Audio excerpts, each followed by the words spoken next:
अमानत ने फोन करे, लेकिन महमूद रात को 2 बजे तक जिनको 3 को पकड़ के पुलिस ने बिठाया था कातिलों को, उनको छुड़ाने के वो सीसीटीवी फुटेज में 2 बजे तक ये मौजूद है जामिया नगर थाने में। और क्या साहब ये जो कल परसों मर्डर हुआ ये आपके यहाँ बैठता था, बोलिए ना, हम बोल रहे हैं ना, और वो जवाब दे।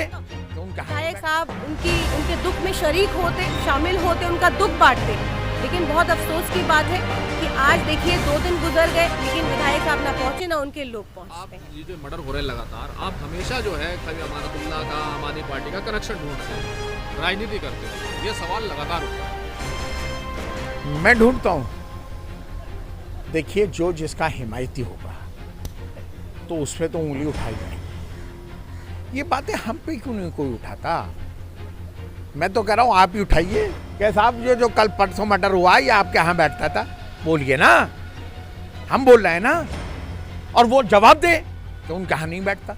एक ओखला में जो फायरिंग होती है ये आपके गांव के आपके रिश्तेदार करते हैं, बोलिए हम आपको जवाब देंगे। लेकिन सुनिए, तो हम कहते हैं कि अमानतुल्लाह के रिश्तेदार हैं, अमानतुल्लाह बढ़ावा देता है, इन बदमाशों की हिमायत में खड़ा रहता है, तो अमानतुल्लाह को सामने आके रिएक्ट करना चाहिए, कहना चाहिए आप सबूत दीजिए। क्या बात कह रहा हूँ, मैंने अभी भी कहा आपसे भी कह रहा हूँ ये बात कि अभी मैं महमूद को चैलेंज कर रहा हूँ। मैं इसमें ये नहीं कह रहा कि अमानत था थाने में, अमानत ने फ़ोन करे, लेकिन महमूद रात को 2 बजे तक जिनको 3 को पकड़ के पुलिस ने बिठाया था कातिलों को, उनको छुड़ाने के वो सीसीटीवी फुटेज में 2 बजे तक ये मौजूद है जामिया नगर थाने में। और कल डीसीपी, एडिशनल डीसीपी की मौजूदगी में एसएचओ ने ये बात मानी है। मैं था, शुएब दानिश थे, सबा इसरार था, और एक अमानतुल्लाह के गांव का भी था, गुड्डू, जिनको उड्डू अमजद कहते हैं, उनकी मौजूदगी में उसने ये माना कि हाँ महमूद आया था छुड़ाने, हमने छोड़ा नहीं। उसने माना कि अमानतुल्लाह ने मुझ पर प्रेशर डाला लेकिन मैंने नहीं छोड़ा। उसने ये बात मानी, उसने कहा आप हम पे क्यों नाराज हो रहे हैं, हमने तो पकड़ के बिठा रखा, केस रजिस्टर्ड कर दिया, लेकिन आए थे वो छुड़ाने, हमने छोड़ा नहीं, हमने प्रेशर में नहीं आया। तो ये बात मैं ही नहीं कह रहा, ये एसएचओ ने एडिशनल डीसीपी की मौजूदगी में कहा। और अगर अमानत वो मना करता है महमूद, तो अभी आप मुझे फ़ोन करिए, उसे थाने बुलाइए और थाने की फुटेज देखते हैं कि ये रात को 2 बजे तक थाने में उन लोगों की हिमायत में उनके रिश्तेदारों के साथ क्या कर रहा था। मैं जो बात कहूँगा, और दूसरी बात ये, अभी आप तालिब के घर वालों को पूछिएगा कि भाई आपके साथ हॉस्पिटल में कौन लोग गए थे आपके साथ। मैं आपसे सिर्फ इतना ही आपको कर रहा हूँ कि आपको ये पूछना चाहिए कि क्या महमूद साथ था, ये बात पूछनी चाहिए।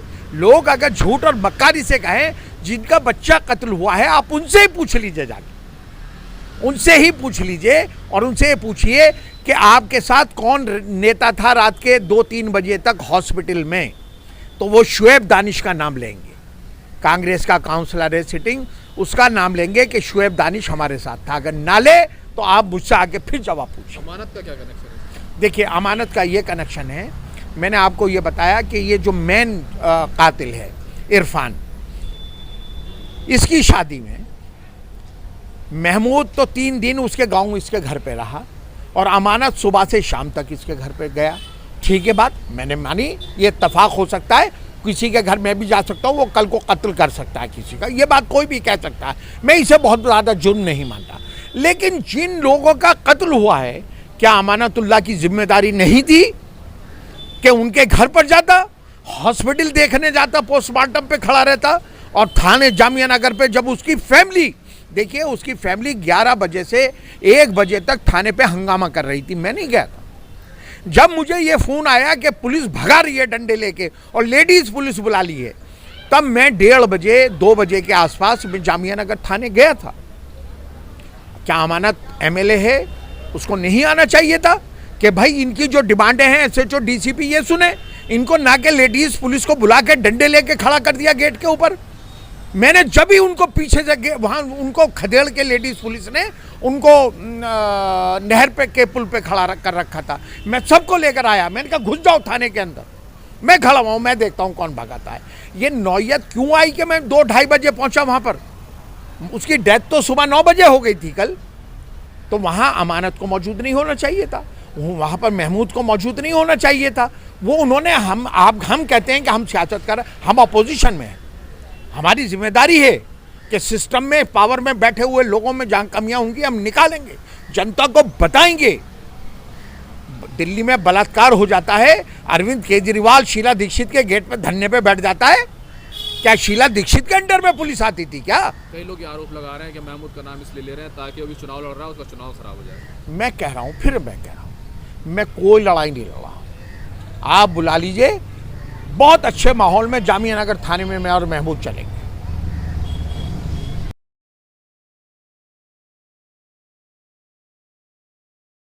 यहाँ पर मांडवाली कर रहे थे, यहाँ पर पुलिस के ऊपर ये प्रेशर बनाया जा रहा था कि आप इसको किसी तरीके से रफा दफा कीजिए। तो हर बार यही चीज़ देखी जाती है कि इनके लोग, इनके विधायक के लोग, विधायक के खानदानी, विधायक के रिश्तेदार, विधायक के गांव के लोग, तो ये बार बार जिस तरीके से चीज़ें सामने आ रही है ये बहुत ही ज़्यादा अफसोसजनक है। ओखला को, मैं हमेशा कहती हूँ, ओखला को खोखला बनाने की कोशिश की जा रही है। मैं हमेशा एक चीज़ और ये आपसे, आपके चैनल के माध्यम से भी कहूँगी कि देखिए, हमेशा अगर किसी भी मजलूम की लड़ाई अगर कोई लड़ता है तो यहाँ पर कांग्रेसी खड़े होते हैं। कभी भी आपने इन 7 सालों में कभी भी आम आदमी पार्टी के विधायक या पार्षद को कभी भी किसी मजलूम के साथ आपने खड़ा हुआ नहीं पाया होगा। ना ही कभी अगर कोई इस तरीके की घटना या वारदात होती है तो आप कभी भी इन लोगों को उनके साथ खड़ा हुआ नहीं पाएंगे। ना ही कभी इनके फेवर में कभी ये कोई बयान देते हैं। उसकी वजह सिर्फ यही है क्योंकि इनके लोग उसके अंदर शामिल होते हैं, इनकी शय से ये सब चीज़ें चलती हैं। तो मैं कि देखिए, परिवार ने कोई बात की इस तरह की? मैं उनकी बहन से मिली और बहन से मिलने के बाद बहन की हालत बहुत ही ज़्यादा ख़राब थी। वो बार बार बेहोश हो रही थी क्योंकि इकलौता भाई था और उसको खोने का दर्द बहुत बड़ा दर्द है। तो वो यही कह रहे थे कि देखिए, आप यहाँ पर जो 3-4 लोगों के ये नाम ले रहे थे, वो 3-4 लोगों में ये बता रहे थे कि ये विधायक के लोग हैं और विधायक के लोग भी वहाँ इनके जो मारने वाले जो मेन कल्प्रिट है वो उसके घर जाते हैं, शादियां अटेंड करते हैं। तो ये उनके लोग हैं। ये परिवार ने मुझे बताया कि ये सारे जो लोग हैं, जितने भी 3-4 उन्होंने नाम गिनाए थे, वहाँ पर मेरे लाइव में भी है, आप देख लीजिएगा। उसके अंदर भी उन्होंने उन जो लोगों के नाम, बिल्डर जो थे, वो उसके फादर हाथ जोड़ रहे थे, उनसे विनती कर रहे थे कि मेरे बेटे को छोड़ दो। लेकिन उन्होंने डंडे और सरिये से जिस तरीके से उसकी हत्या कर दी, उसकी मैं तो लिंचिंग कहूँगी, लिंचिंग की है उन्होंने, तो ये बिल्कुल बेबर्दाश्त है।